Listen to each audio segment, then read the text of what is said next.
এবং সাহসী সেনাবাহিনীর কর্মকর্তা কিন্তু বিচার চেতে গিয়ে তাদের চাকরিচ্যুত হয়ে গেছে। অনেক অফিসারদের কিন্তু জেলও হয়ে গেছে। দরবারে শত শত অফিসার আগের রেজিম চাকরি শেষ করে দিয়েছে সবার। খুনি কি আর নিজের বিচার করবে? মুখ বন্ধ করে দেখতে হয়েছে কেমনে সে তদন্ত ম্যানিপুলেট করলো, ট্রায়াল ম্যানিপুলেট করলো, ডাল ভাতের কথা বললো, ওই কথা বললো, নীরবতা পালন করে সহ্য করতে হয়েছিল। আমার বাবা শহীদ মেজর জেনারেল শাকিল আহমেদ, আমার মা শহীদ নাজিন আহমেদ। আমি সাংবাদিক ভাইদের কাছে ক্ষমা চেয়ে নিচ্ছি। আসলে পিলখানা নিয়ে আলাপ করতে গেলে গুছানো মাঝে মাঝে কথাটা বলা একটু কঠিন হয়ে যায়। ক্ষমা চেয়ে নিচ্ছি, যদি পয়েন্ট মিস করি পরে জিজ্ঞেস করে নিতে পারেন। তো প্রথমে বলবো, আমার বাবা সবসময় বলতো মানুষের স্বার্থ আগে দেখতে। তো আমি কিছু ভিক্টিমদের কথা বলতে চাই। আপনারা জানেন পিলখানা হত্যাকাণ্ডের পরপর আমাদের অনেক পেট্রিয়টিক, জাতীয়বাদী এবং সাহসী সেনাবাহিনীর কর্মকর্তা কিন্তু বিচার চেতে গিয়ে তাদের চাকরিচ্যুত হয়ে গেছে। অনেক অফিসারদের কিন্তু জেলও হয়ে গেছে। দরবারে শত শত অফিসার আগের রেজিম চাকরি শেষ করে দিয়েছে সবার। অফিসারদের জীবন ধ্বংস করে দিয়েছে। এই কারণে আমরা একটা দাবি করেছি যে একটা ইন্ডিপেন্ডেন্ট কমিশন যদি থাকে, যত দেশপ্রেমিক ন্যাশনালিস্টিক জাতীয়বাদী অফিসার ছিলেন যারা আমাদের বিচারের জন্য যুদ্ধ করেছে, তাদেরকে আমরা বলবো তাদের অবদান আমরা কখনো ভুলবো না। We will never forget ওরা কতটুকু করেছে আমাদের জন্য। ফোনটা নামাতে হবে একটু।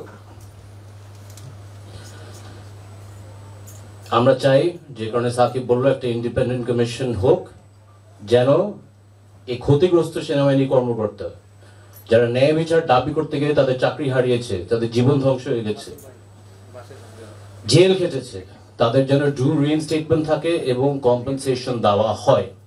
এখানে সুষ্ঠু তদন্তের মাধ্যমে যেন তাদের মুক্তি দেওয়া হয়। সাংবাদিক ভাইরা, আপনারও কিন্তু কম নির্যাতন সম্মুখীন হয় নাই। আপনাদের ফ্যামিলিদেরও কিন্তু থ্রেট দেওয়া হতো, সবকিছু কিন্তু আপনারা প্রকাশ করতে পারতেন না। একটা ছোট একটা কাহিনী বলি, বিস্তারিত বলবো না বেশি।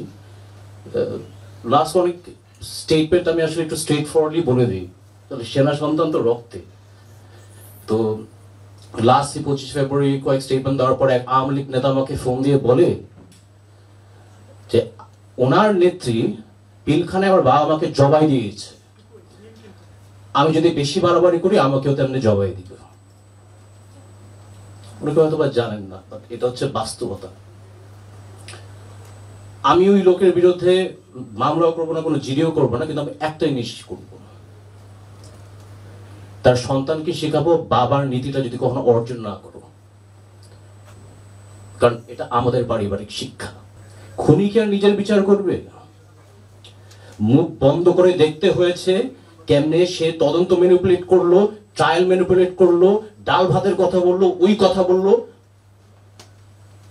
নীরবতা পালন করে সহ্য করতে হয়েছিল। আমরা সুষ্ঠু তদন্ত এখন দাবি করছি, সুষ্ঠু ট্রায়াল দাবি করছি।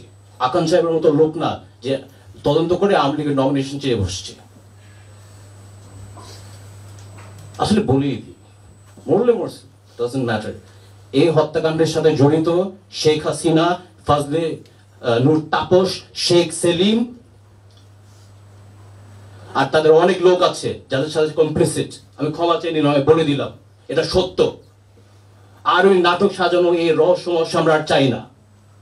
সাবেক প্রধানমন্ত্রী এই সরাসরি এখানে জড়িত, তাদের আইনের আওতায় আনার দাবিটা আমরা জানাচ্ছি।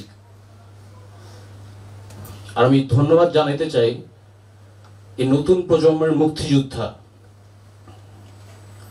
ছাত্র জনতা, যারা সাহস নিয়ে একটা স্বৈরাচারের হাত থেকে আমাদের মুক্তি করেছেন। আমি আন্দোলনে ছিলাম, আমি গর্ব করে বলতে পারি। এর থেকে আরো গর্ব জানেন কার করি? তীব্র সন অফ শহীদ লেফটেন্যান্ট কর্নেল রবি, যে শাহবাগের আন্দোলনে যে গুলি খেতে হচ্ছে, ওর বাবাকে হত্যা করে ফেললো, এখন ওর ছেলের গায়ে গুলি করবে? প্রিয় নাম্বার সেট করে বিকাশে সেন্ড মানি করুন ফ্রি।